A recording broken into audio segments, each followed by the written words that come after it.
사무엘하 우리 7장 우리 1절에서 3절에 있는 말씀 우리 함께 읽도록 합니다. 여호와께서 주위의 모든 원수를 무찌르사 왕으로 궁에 편안히 살게 하신 때 왕이 선지자 나단에게 이르되 볼지어다 나는 백향목 궁에 살거늘 하나님의 궤는 휘장 가운데 있도다. 나단이 왕께 아뢰되 여호와께서 왕과 함께 계시니 마음에 있는 모든 것을 행하소서 하니라. 아멘. 할렐루야. 지난 시간에 이제 하나님의 언약궤가 다윗성에 들어올 때 다윗은 온 힘을 다해 춤을 추며 기뻐하지만 그것을 본 미갈은 다윗을 업신여겼다는 거예요. 어쩌면 하나님의 언약궤를 업신여기는 것이고 또 하나님을 업신여기는 교만함임을 또 보게 되고, 어쩌면 미갈은 하나님의 궤가 그렇게 소중하게 여길 줄 모르는 영적 무지를 가지고 있었음을 우리가 보게 됩니다. 저는 바라기는 우리의 삶이 어떤 것이 우리에게 정말 존귀한 것인지, 우리에게 소중한 것인지를 잘 여기고 무엇보다도 하나님을 존귀히 여길 줄 아는 그런 신앙으로 살아갈 때 하나님도 우리를 존귀케 하시는 그런 복된 삶을 살아가시기를 간절히 축원합니다. 오늘 본문은 이제 하나님의 궤를 옮겨온 다윗에게 한 가지 또 소원, 거룩한 소원이 생기게 됩니다. 그것이 뭐냐면 2절에 있는 말씀을 보면 왕이 선지자 나단에게 이르되 볼지어다 나는 백향목 궁에 살거늘 하나님의 궤는 휘장 가운데 있습니다. 이렇게 이야기하는 거예요. 자신이 왕이 된 이후에 자신이 살고 있는 궁은 백향목으로 지었다는 겁니다. 이것은 다윗이 직접 자신을 위해 지은 것은 아니에요.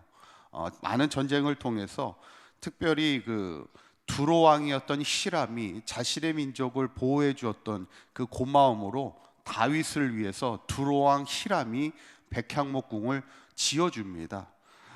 그렇게 되었을 때 다윗은 이 백향목 궁에서 살게 되는데, 이 백향목 궁이 뭐예요? 백향목 자체가 뭡니까?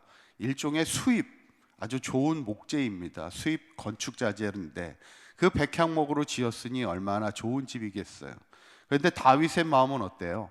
편하지가 않는 거예요. 오늘 고백처럼 나는 백향목 궁에 살고 있는데 하나님의 궤가 휘장 가운데 있는 것을 보면서 항상 죄송한 마음을 갖고 있는 것이 다윗의 마음이었다는 겁니다. 이것은 뭘 말하고 있어요? 항상 다윗의 신앙은 하나님 중심의 신앙임을 말하고 있는 겁니다. 우리가 보통 이제 어제까지 명절을 보냈지만 가정에서 이렇게 보통 효자, 효녀 이런 얘기를 과거에는 참 많이 했잖아요. 우리가 보통 어떤 사람을 효자라, 효녀라 이렇게 이야기합니까? 가정에서 항상 부모님을 중심으로 한 그 마음을 가진 자녀를 항상 우리가 효자다, 효녀라 이렇게 얘기하잖아요. 맛있는 것이 있으면 항상 부모님께 대접해드리고 싶은 마음을 가진 그런 자녀를 우리가 효자, 효녀. 좋은 것이 있으면 먼저 부모님에게 이렇게 드릴 줄 아는 그런 자식을 우리가 보통 효자라, 효녀라 그렇게 이야기하죠. 어쩌면 다윗의 신앙도 하나님 앞에 좋은 것을 드려야 하는데 그렇지 못한 것이 항상 죄송한 마음을 가지고 있는 것이 다윗의 마음이에요. 그래서 하루는 나단 선지자를 불러서 이야기하는 겁니다. 제가 하나님을 위해서 하나님의 성전을 짓고 싶습니다. 이렇게 이야기하는 겁니다. 이 말을 들은 나단은 어때요? 기뻐요, 안 기뻐요? 기쁘죠. 선지자로서 왕이 그런 이야기를 해준다는 것 상당히 기쁩니다. 그래서 3절에 있는 말씀에 나단이 이렇게 이야기하죠. 한번 읽어볼까요? 3절에 있는 말씀 시작. 나단이 왕께 아뢰되 여호와께서 왕과 함께 계시니 마음에 있는 모든 것을 행하소서 하니라 그랬어요.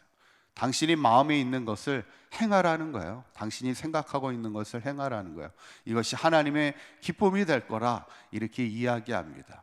그런데 나단도 그것을 들을 때 이것이 하나님이 기뻐하실 일이겠다 이렇게 생각하고는 바로 이야기를 하지만 사실은 하나님은 어때요?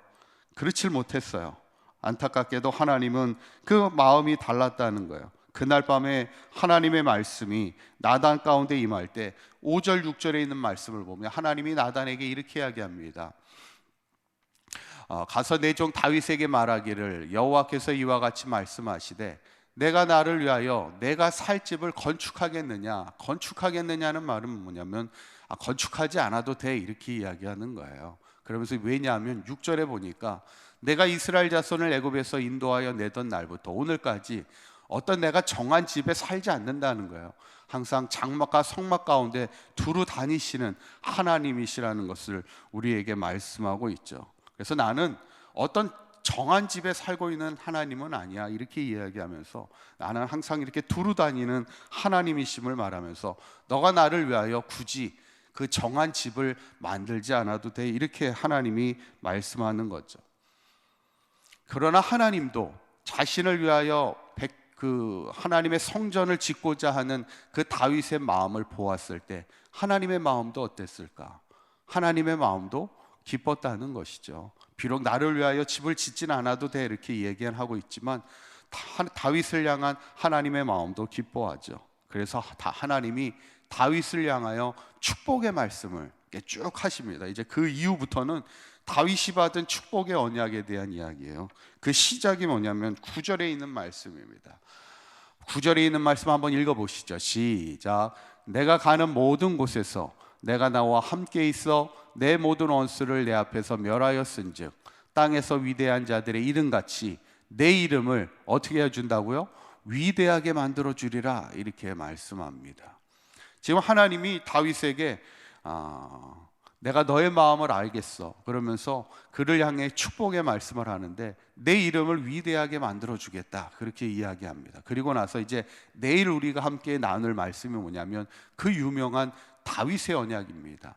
이게 뭐냐면 하나님이 다윗을 축복하는 언약의 말씀인데 오늘 말씀을 시작으로 해서 내일까지 하나님이 다윗을 축복하는 아주 중요한 말씀이 나오는 것이 이제 소위 이제 다윗의 언약이라 하는데, 어떻게 보면 성경에 나오는 많은 인물들 가운데 가장 하나님의 복을 많이 받은 사람이 다윗입니다. 그리고 아예 다윗이 하나님 앞에 그 성경에 보면 아브라함이 받은 언약의 축복이 있고 그 이후에 가장 많은 축복의 언약을 받은 사람이 다윗입니다. 이제 다음 시간에 그 다윗이 받은 축복의 그 언약에 대한 말씀을 나누겠지만 왜 다윗이 이렇게 축복의 사람이 되었을까?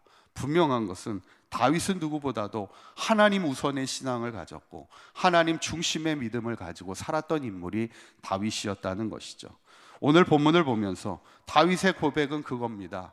나는 백향목궁에 살거늘 하나님의 궤가 아직도 휘장에 있는 것이 늘 죄송한 마음을 가지고 있어서 내가 하나님을 위하여 하나님의 성전을 짓고 싶습니다, 나단 선지자에게 고백했던 이 다윗의 고백은 누구보다도 하나님 우선의 하나님 중심의 신앙으로 가지고 살았던 다윗의 신앙을 우리가 보면서 그런 다윗을 하나님이 높여주시고 그의 이름을 위대하게 하시겠다 축복하는 것을 보면서 저는 바라기는 우리 사강교회 모든 성도님들의 신앙도 항상 하나님 중심의 믿음으로 살아갈 때, 우리가 날마다 하나님만을 높이는 믿음의 삶을 살아갈 때 하나님께서도 우리를 높여주시는 그런 축복된 삶을 살아가는 저와 여러분들의 삶이 되시기를 주님의 이름으로 간절히 축원합니다. 기도하겠습니다. 고맙고 감사하신 하나님, 오늘 다윗은 나는 백향목에 살거늘 하나님의 궤가 여전히 휘장 가운데 있음을 죄송하게 여기며 하나님의 성전을 짓고 싶었던 다윗의 하나님 중심의 신앙을 보게 되면서 우리도 이 땅을 살아가는 동안 하나님 중심의 신앙으로 하나님을 향한 거룩한 소원을 가지고 살아가게 하여 주실 때 하나님이 오히려 우리를 존귀케 하여 주시는 하나님의 복을 누리며 살아가는 우리 사강교회 모든 성도들 되게 하여 주시옵소서. 오늘도 새벽의 첫 시간을 주님 앞에 나와 주의 성전에서 기도하는 예배하는 살아가는 모든 성도들 가운데 하나님의 복의 복을 더하여 주시옵소서. 한평생 하나님과 동행하며 하나님의 승리의 인생을 살아갈 수 있도록 축복하여 주시옵소서. 우리 주 예수 그리스도의 이름으로 기도하옵나이다. 아멘.